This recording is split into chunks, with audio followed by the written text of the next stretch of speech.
Hello बच्चों, let's see this question. The question says the density of crystalline sodium chloride is 5.85 gram centimetre cube. What is the edge length of the unit cell? ठीक है, तो यहाँ पर अगर अपन बात करें सबसे पहले की कॉन्सेप्ट की, ठीक है, तो यहाँ पर की कॉन्सेप्ट की बात करें तो यहाँ पर की कॉन्सेप्ट क्या हो जाएगा, की कॉन्सेप्ट जो है यहाँ पर हो जाएगा concept of density, concept of density.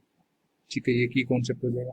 अब इसके अंदर जो है डेंसिटी क्या होती है, डेंसिटी का फॉर्मूला होता है D is to Z into molar mass upon में वी वॉल्यूम और into N A Avogadro number. ठीक है, तो अब अगर अपन बात करें यहाँ पर अगर अपन बात करें तो डी की वैल्यू अपने को पता है. ठीक है, डी की वैल्यू अपने पास पता है. डी की वैल्यू कितनी है अपने पास, डी की वैल्यू अपने पास क्वेश्चन के अंदर गिवन है 5.85. ठीक है, जेड की वैल्यू जो होती है, जेड की वैल्यू जो है 4 हो जाएगी क्योंकि NaCl क्रिस्टल है और ये FCC के लिए. ठीक है, उसके बाद यहाँ पर क्या है, मोलर मास.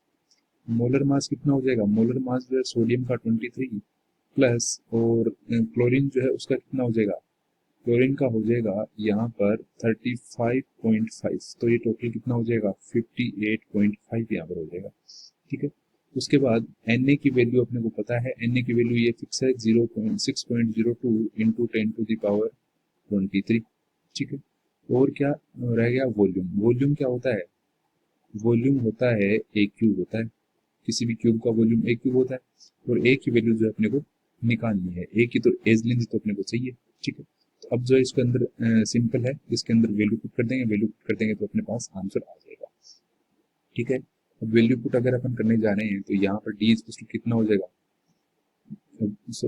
उसी तरह से लिख लेते हैं, v इज लिख लेते हैं इसको.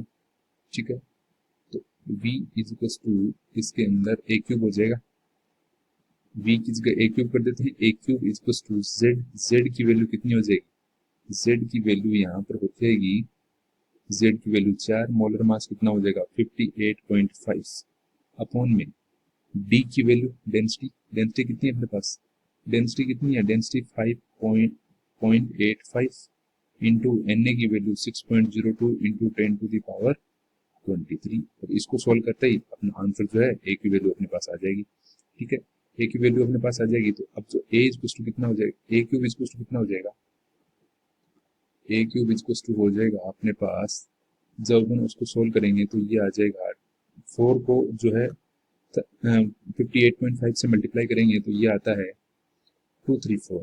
कितना आता है 234 अपॉन में, और जब 6.02 को, जब अपन 6.02 को इससे मल्टीप्लाई करेंगे 5.85 से तो अपने पास आता है, ये आता है अपने पास 35.217 इंटू 10⁻23.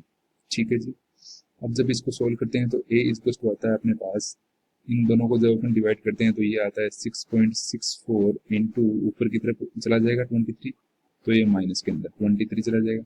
ठीक है, ये ए क्यूब की वैल्यू है. ठीक है, अब ए क्यूब अगर इसको थोड़ा सा सोल्व करके लिखना चाहें, थोड़ा सा इजी हो जाए तो ये क्या हो जाएगा 66, ये कितना हो जाएगा, इसको 66.4 इंटू 10⁻, इसको लिख देते हैं अपन -24. ठीक है, इसको ये लिख दिया, इसको ये लिखते ही जो है a इज कितना हो जाएगा, a इज हो जाएगा 66.4 इंटू 10⁻24 1/3 इसकी पावर आ जाएगी, 1/3 इसकी पावर आ जाएगी. तो a इज कितना हो जाएगा, a इज हो जाएगा 4.04 इंटू 10⁻8 जो है इसकी वैल्यू आ जाएगी. ठीक है, ये सेंटीमीटर के अंदर आएगी.